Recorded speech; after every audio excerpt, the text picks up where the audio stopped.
Olá, tudo bem, turma 121 e 122?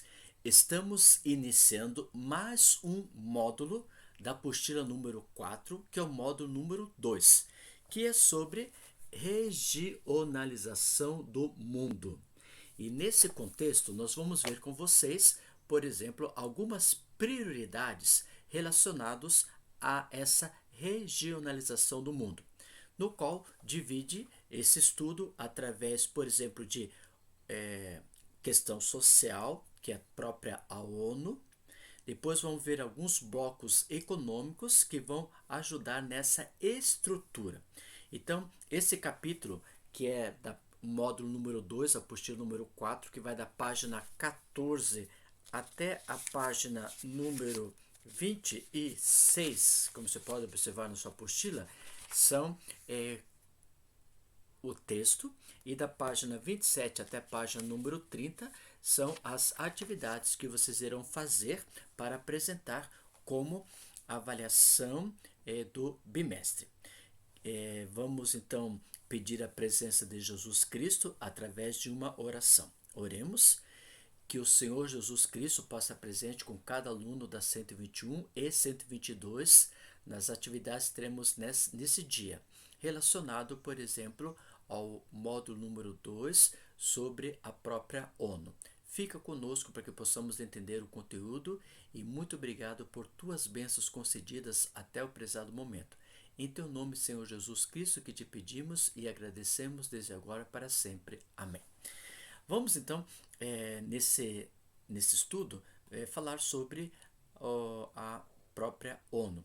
E a primeira parte, nós vamos dividir a ONU em duas partes, a página 14 e a página número 16, e depois a 16 a 20, nós vamos estudar sobre a segunda parte da ONU.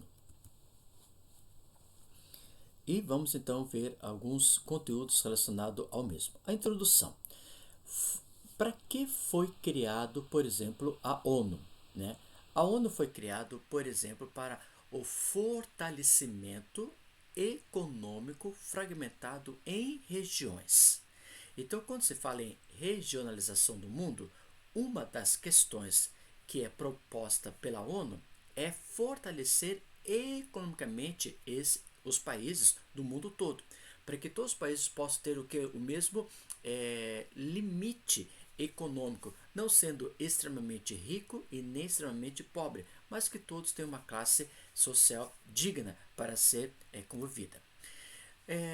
Também nessa essa exploração é que os países detentores do poder possam, por exemplo, controlar o mundo todo, mas não, por exemplo, assim, sendo os bambambãs da economia mundial, por exemplo. A interdependência constitui a base dos acordos regionais. Então, essa interdependência ela é proposta, por exemplo, quando você pode criar um país depende de outro país a nível econômico, então os dois vão ter o mesmo relacionamento. Um vai depender da matéria-prima, o outro vai depender, por exemplo, do produto industrializado. E, paralelamente ao processo de globalização, desenvolve-se os de regionalização por meio de organizações internacionais e criação dos blocos econômicos. Então, juntamente com essa estrutura da própria ONU e dessa regionalização do mundo, nós podemos, por exemplo, ter essa interdependência econômica, podemos ter essa interdependência cultural, social, tudo voltado para o espaço do mundo globalizado. Por isso que hoje no mundo nós temos as três grandes potências do mundo, como é conhecida, por exemplo, os Estados Unidos liderando todo o continente americano, a Alemanha, o continente europeu e a África, e o Japão, a Oceania e a Ásia. Esses são essas três grandes potências que nós vivenciamos no mundo hoje, chamado de multipolaridade. E esses países vão ter o quê? A sua interdependência de cada um deles. Por exemplo, toda a América vai depender praticamente da economia, da estrutura dos Estados Unidos. como da Alemanha e do Japão. Mas no mundo todo, como circula, por exemplo, a moeda, o dólar norte-americano, parece que o mundo todo está dependente, por exemplo, da economia norte-americana do dólar. Por quê? Porque a bolsa de valores do mundo todo está relacionada, por exemplo, ao dólar norte-americano. Então, essa interdependência econômica, geopolítica, social e administrativa que faz com que os países tenham no momento, essa regionalização. Que o mundo hoje, nós podemos dizer que o mundo é chamado de multipolaridade. Três grandes potências dominando o mundo, como foi dito: os Estados Unidos, América, a Alemanha, a Europa e a África, e o Japão, a Oceania e a Ásia. Essa estrutura que nós vivenciamos no prezado momento. Parece difícil, mas essa consequência que nós podemos observar.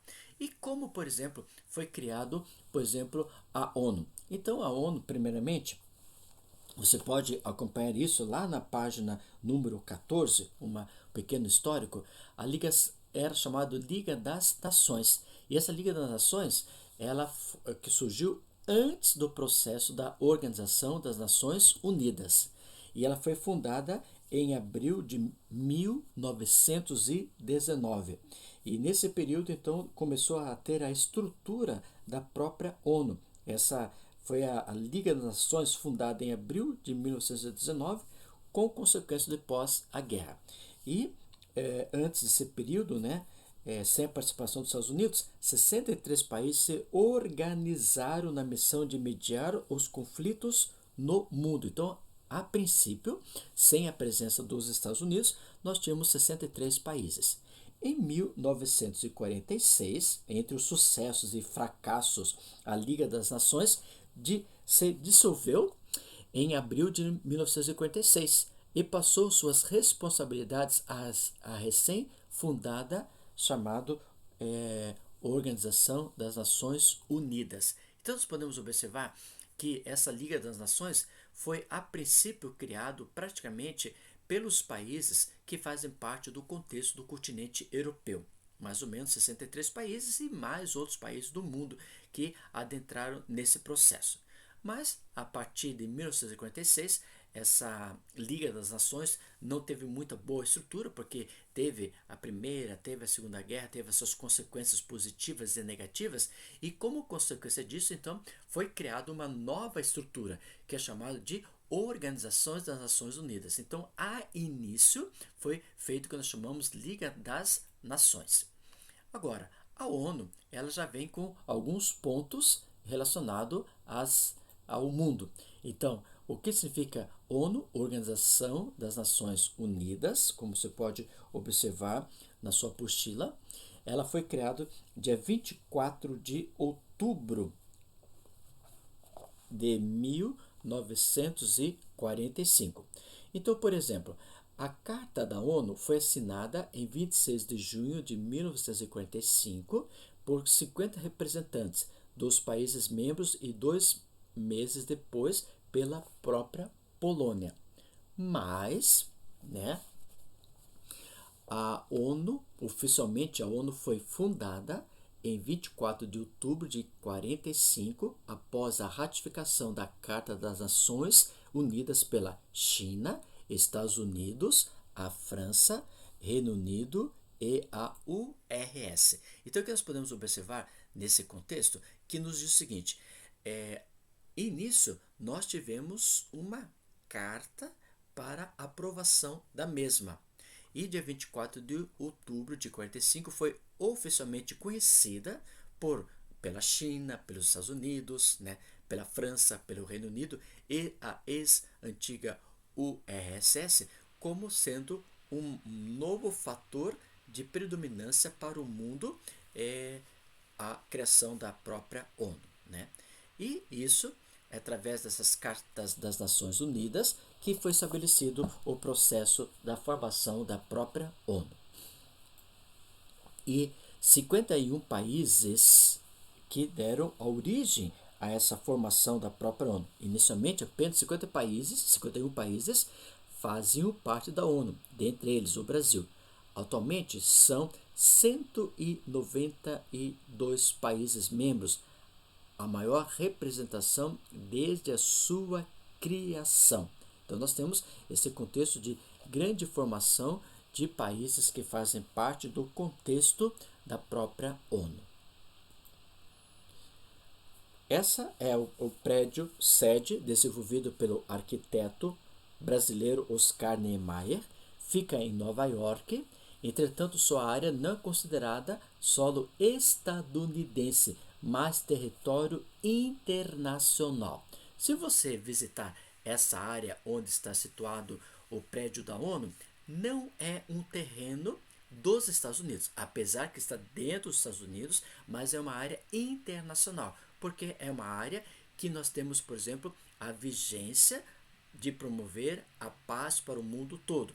Então, esses prédios que estão construídos nessa região da ilha de Manhattan, em Nova York, é uma região que não tem nada a ver com os Estados Unidos, ou seja, um espaço neutro em que todos os países, como 192 países que temos aderidos a essa situação, elas são países que fazem parte do contexto da ONU e qualquer país do mundo todo pode chegar lá e pedir o abrigo ou asilo nesse local. Então, por isso é chamado de Estado neutro ou território internacional a ONU que nós podemos observar.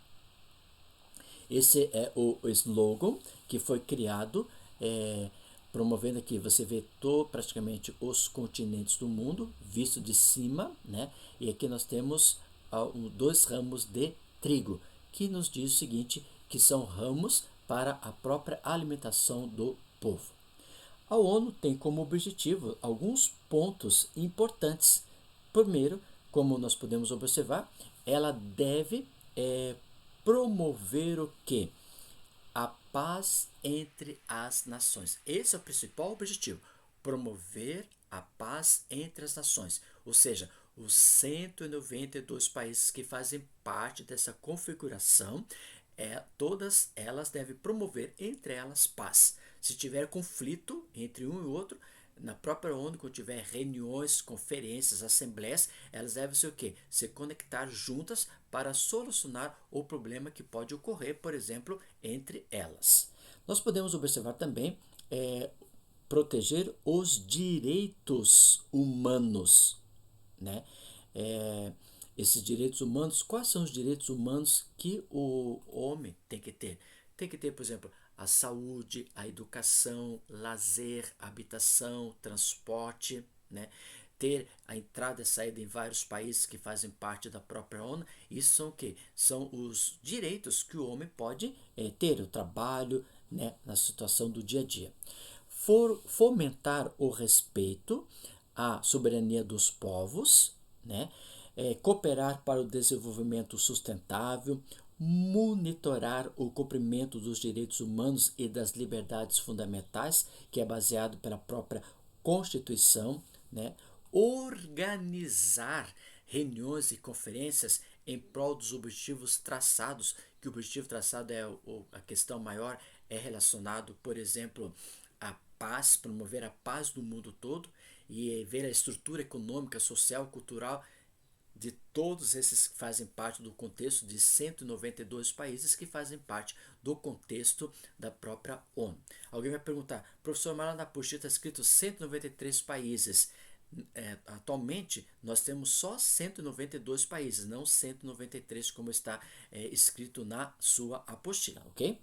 Continuando, nós podemos observar o seguinte, solidariedade internacional. Por exemplo, o Brasil, que faz parte dessa ONU, nós recebemos grupos de pessoas que vieram da Síria, do Haiti, da Venezuela, da Colômbia, da Bolívia. Então nós temos vários grupos de pessoas que vêm de outras estruturas, por exemplo, do Haiti.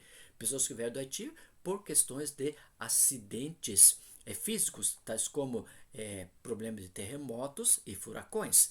Então, o Brasil, Santa Catarina, Chapecó, recebeu em grande quantidade, por exemplo, haitianos. Também pela questão da Venezuela, por questões de própria política administrativa, né, sendo um pouco autoritário, então pessoas que saem de lá vêm também para o espaço do Brasil. questões, por exemplo, da Síria, pelo grande conflito étnico que existe lá, pelas culturas, também muitas pessoas se deslocam dessa região e vêm para o espaço brasileiro. Isso nós chamamos então solidariedade internacional. Então você pode observar, esses aqui são objetivos, né? Um dos objetivos importantes que nós temos, por exemplo, na questão da própria ONU. A missão da ONU é promover a paz entre as nações, cooperar com o desenvolvimento sustentável, monitorar o cumprimento dos direitos e das liberdades fundamentais e organizações e conferências. Através dessas conferências que eles vão observar se todos estão colocando essa missão e esses objetivos em pauta. Está promovendo a paz entre os 192 países, estão cooperando com o desenvolvimento sustentável, por isso está muito forte essa teoria. Brasil teve as queimadas no Pantanal Mato Grossense ou na floresta amazônica, mas também lá nos Estados Unidos, na região das Montanhas Rochosas, banhada pelo Oceano Pacífico, nós também tivemos grandes queimadas nas Montanhas Rochosas nessa localidade. Então, os países, eles estão observando se está ocorrendo o desenvolvimento sustentável entre esses grupos de países. Também, por exemplo, observar os direitos humanos, né, e as liberdades que existem nas pessoas, como foi dito. O direito humano é você ir para a escola, é você ter a sua própria alimentação, é você ter a própria habitação, é ter a sua própria saúde, ter liberdade de religião, liberdade de cultura, liberdade de se expressar-se dentro da própria sociedade. Esses são os direitos humanos e liberdade fundamentada pela própria ONU, através das Cartas das Nações, que deu a origem ao que nós conhecemos o segundo grupo, porque o primeiro grupo era a Liga das Nações, e o segundo grupo, que substituiu a Liga das Nações, nós chamamos a ONU.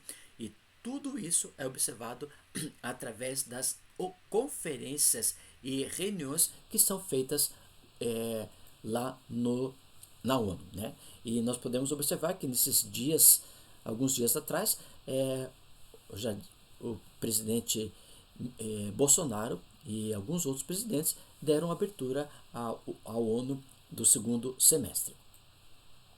Mas na intenção de cumprir esses propósitos, nós podemos ter o quê?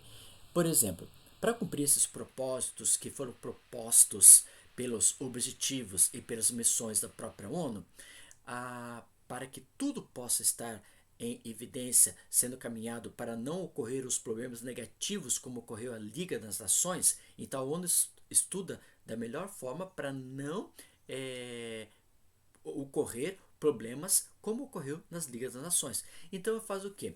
Ela envia tropas e missões de paz às zonas de conflito. Então, por exemplo, lá na Síria nós temos um grande exército sendo controlado pela ONU, né? Então são representantes do mundo que vai para lá, convocados para essa missão.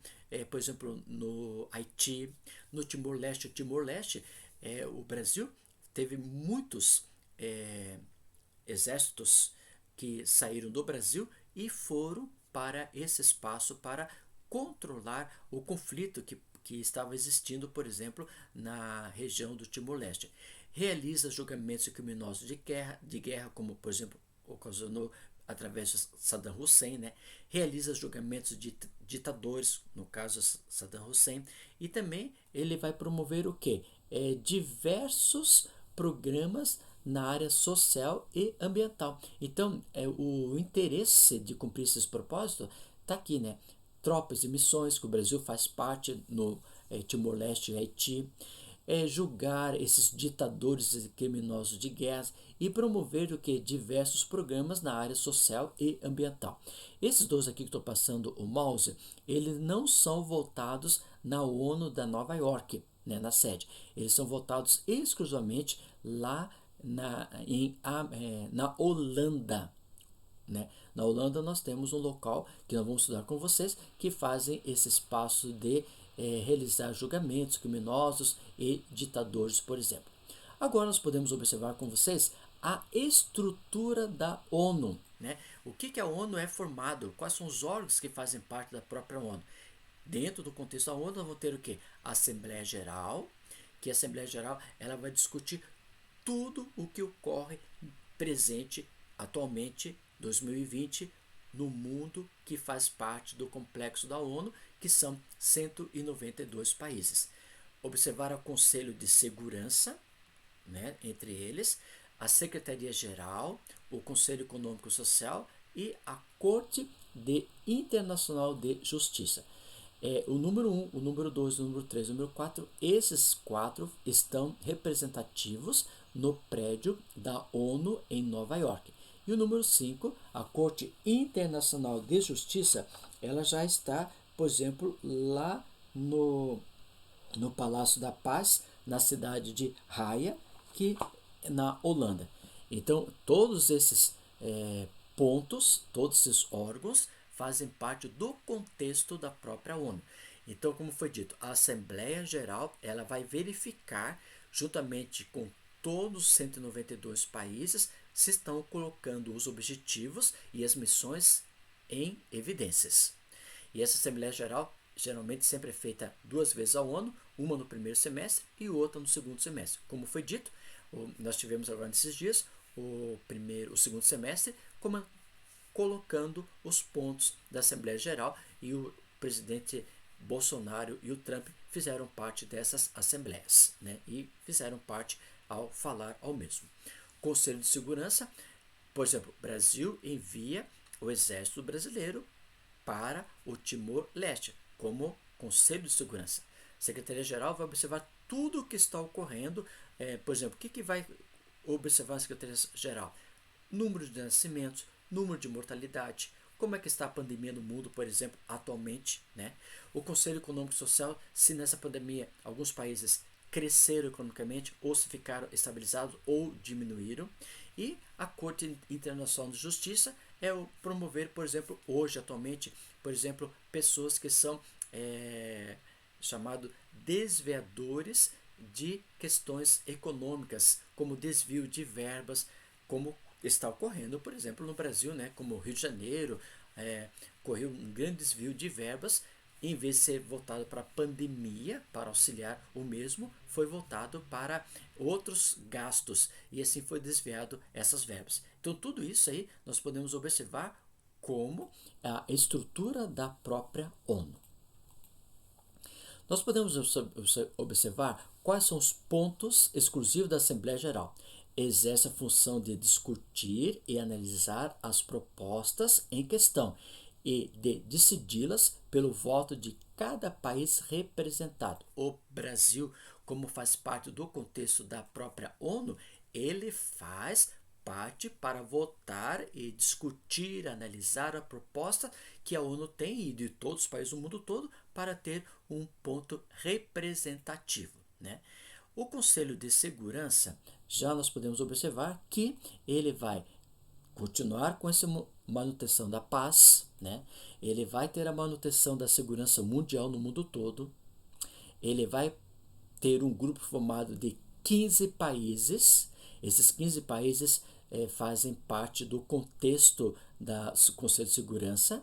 E aí, quem são esses 15 países que fazem parte desse contexto que nós chamamos da segurança, Conselho de Segurança? Desses 15 países, 5 são fixos, como Reino Unido, representativo da Europa, Estados Unidos, representativo da América, Federação Russa, representante da Rússia, da Ásia e da Europa, a França, representativo da Europa, e a China, Ásia. Desses 5 países, você pode observar, nós temos o Reino Unido, que é um país rico, os Estados Unidos, que é um país rico, a França, que é um país rico, Federação Russa, um país emergente, e a China, um país emergente. Agora você pode observar que a França ela está nessa cultura por causa da sua revolução, da liberdade de expressão, e fez parte desse contexto dos 15 países. Então, desses 15 países, 5 países são fixos, eles não saem. Agora, dos 15, 5 são fixos, 10 são o que nós chamamos de rodízio. A cada 2 anos, eles são substituídos para fazerem parte desse contexto da própria ONU. E aí nós podemos observar o seguinte, eles começam por ordem alfabética, logicamente em inglês, e o Brasil já fez parte várias vezes desse rodízio que faz parte do contexto dos 10 países que são eleitos para ficar só 2 anos. E, por exemplo, a Rússia e a China, eles estão brigando nesse espaço para que o Brasil possa entrar naqueles 5 países fixos. Em vez de ficar 5 países fixos, seria 6 países fixos.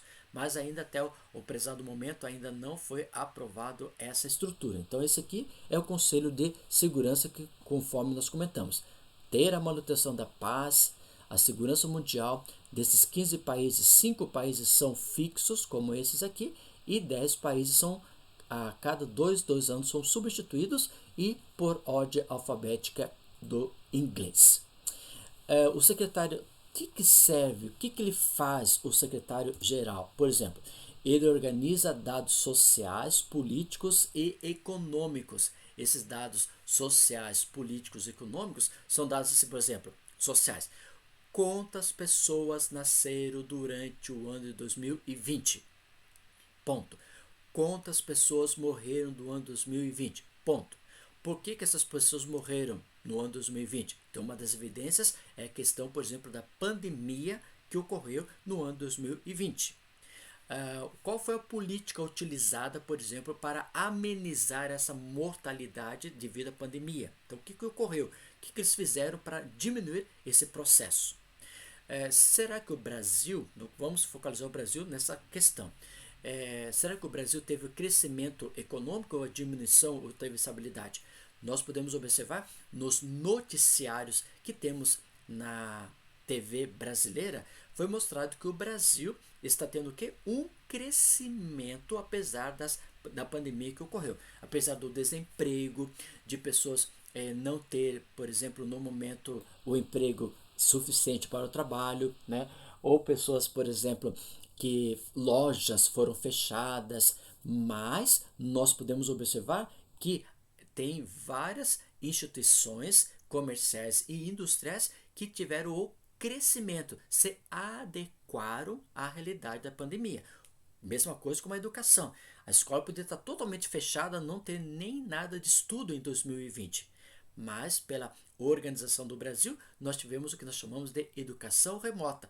Com isso, ninguém se perde durante o ano, né, de 2020. E através do Ministério da Educação e Cultura do Espaço Brasileiro, foi colocado em ponto legal que essa educação remota aprovaria os alunos que alcançassem e fizessem o mínimo dos pedidos que foram realizados. Então, tudo isso é observado através das questões do Secretariado-Geral, que é enviado. Como é que o Brasil envia essas informações? O Brasil envia essas informações tudo através do IBGE. O Instituto Brasileiro Geográfico e Estatístico analisa esses pontos, como foi colocado, como pontos sociais, políticos e econômicos, e é enviado para a própria ONU. Ban Ki-moon, da República da Coreia, ele esteve como sendo secretário-geral. Outro detalhe, essa questão é como se fosse, por exemplo, o presidente da instituição. Mas em vez de chamar presidente, eles chamam de secretário-geral. E a partir, esse foi 2007, né? Até 2017, nós temos agora um novo, que é o Antônio Guterres, o nono secretário-geral das Nações Unidas, assumiu as funções em 1º de janeiro de 2017. É feito votação entre os 192 países e é escolhido um representante, como se fosse um presidente, mas na realidade é um secretário-geral que vai controlar todo o processo da ONU.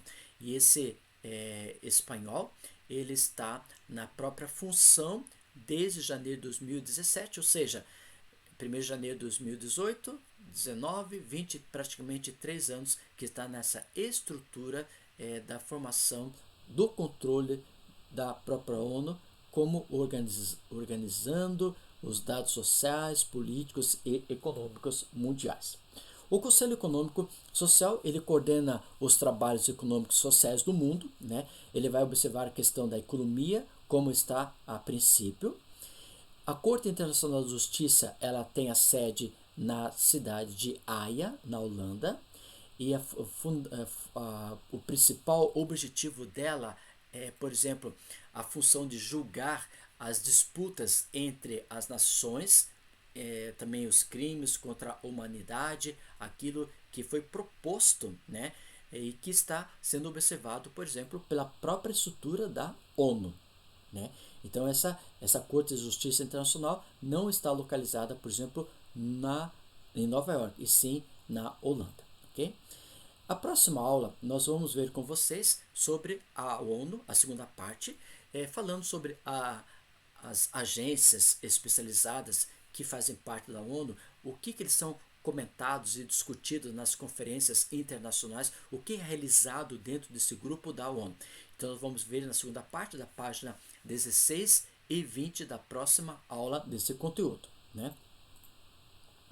Obrigado, turma, por curtir os vídeos, se inscreverem, colocarem suas opiniões, né? E isso faz parte do dia a dia, já que estamos nessa questão remota, e é muito bom receber através de algum aluno um ponto positivo sobre os vídeos que tu gostou, que está aprendendo, e assim por diante. Isso nós estamos fazendo e estou com quase 12.700 pessoas que visualizaram os vídeos durante esse período. Só para você ter uma ideia, eu tenho um grupo de alunos que estão lá no Ceará. Na escola de Adventista do Ceará, um aluno, não sei como, ele encontrou o meu vídeo e falou assim, professor, aqui é o aluno tal, né? E eu estudo numa das escolas adventistas do Ceará. Será que eu posso visualizar os seus vídeos e assistir essas aulas? Eu falei assim, lógico, pode fazer. Aí ele fez uma outra pergunta para mim. Será que os meus amigos da escola adventista, que fazem parte da minha turma, podem assistir? Lógico que também pode. E até o professor de geografia lá da escola da Adventista Ceará entrou em contato comigo e falou assim, posso divulgar esses vídeos para os meus alunos? Você, lógico que pode, fica à vontade, né? Se tiver alguma coisa que não está condizente ao assunto, mande sugestões. E os alunos lá do Ceará estão assistindo essas aulas que são transmitidas, por exemplo, através dos canais do YouTube. Muita gente valorizando o trabalho. E vocês também estão valorizando o meu trabalho. Muito obrigado por sua atenção. Vamos finalizar através de uma oração. Que o bom Deus possa estar presente com cada aluno da 121 e 122, que eles possam ter a tua paz, o teu amor e o teu carinho. Posso ter sempre a presença de Jesus Cristo e posso sentir sempre o seu grande amor. Muito obrigado a Deus pelas vitórias alcançadas até o presente momento. E em teu nome te pedimos em Jesus Cristo, nosso Salvador. Amém. Muito obrigado à turma pela sua participação, pela sua cooperação e até o próximo encontro. Tchau, tchau.